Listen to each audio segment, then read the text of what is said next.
চৈত্র মাসের শুক্লপক্ষের একাদশীর মহিমা কীর্তন করুন।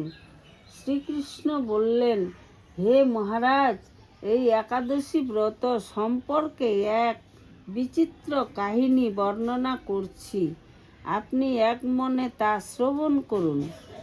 পূর্বে মহর্ষি বশিষ্ঠ মহারাজ দিলীপের কৌতূহলে নিবারণের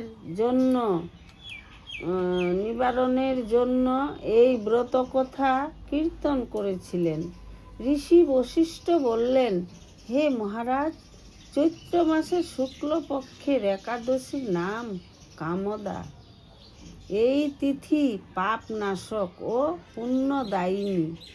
পূর্বকালে মনোরম নাগপুরে স্বর্ণ নির্মিত গৃহে বিষধর নাগেরা বাস করত। তাদের রাজা ছিলেন পুণ্ডরীক। গন্ধর্ব, কিন্নর ও অপ্সরাদের দ্বারা তিনি সেবিত হতেন।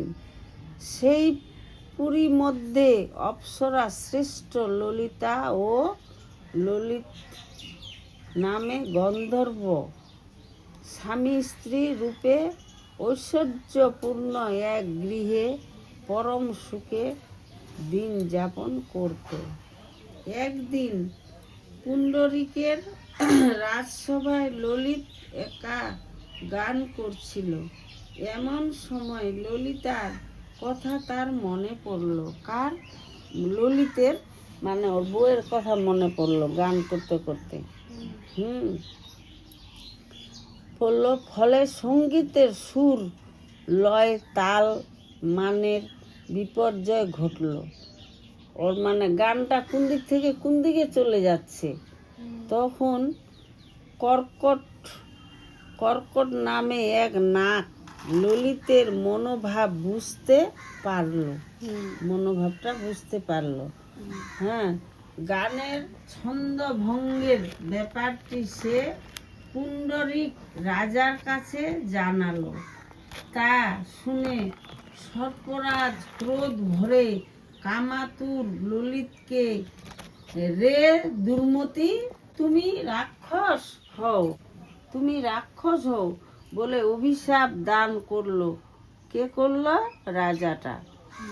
সঙ্গে সঙ্গে সেই ললিত ভয়ঙ্কর রাক্ষস মূর্তি ধারণ করলো। তার হাত 10 যোজন হাত বিস্তৃত, মুখ পর্বত গুহাতুল্য, চোখ বাপরে, দুটি প্রজ্বলিত আগুনের মতো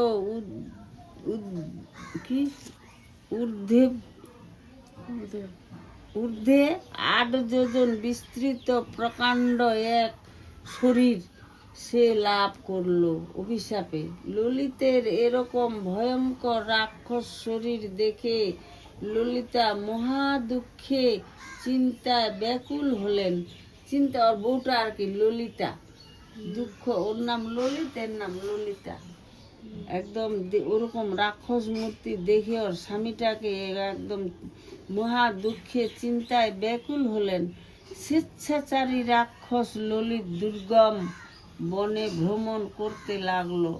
চলে গেল বহু দূরে, পাহাড় পর্বতের উপরে ও বিচরণ করতে লাগলো। ললিতা কিন্তু তার সঙ্গ ত্যাগ করলো না। ওর বউটা ওর সঙ্গে সঙ্গে চলে গেল। ওই যে রাক্ষস যে হলো, ওর সাথে সাথে ওর বরটার সঙ্গে চলে গেল, ললিতের সঙ্গে ত্যাগ করলো না। ললিত নির্দয় ভাবে মানুষ ভক্ষণ করত, দেখলি, মানুষ খেত। এই পাপের ফলে তার মনে বিন্দু মাত্র শান্তি ছিল না। পতির সেই দুরবস্থা দেখে ব্যথিত চিত্তে রোদন করতে করতে ললিতা গভীর বনে প্রবেশ করলো। ওগুলা দেখে মন খুব খারাপ ওর। একদিন ললিতা বিন্ধ্য পর্বতে উপস্থিত হলো। সেখানে ঋষ্যশৃঙ্গে মুনির আশ্রম দর্শন করে মুনির কাছে হাজির হলো ললিতা। তার চরণে প্রণাম করে সেখানে দাঁড়িয়ে রইল।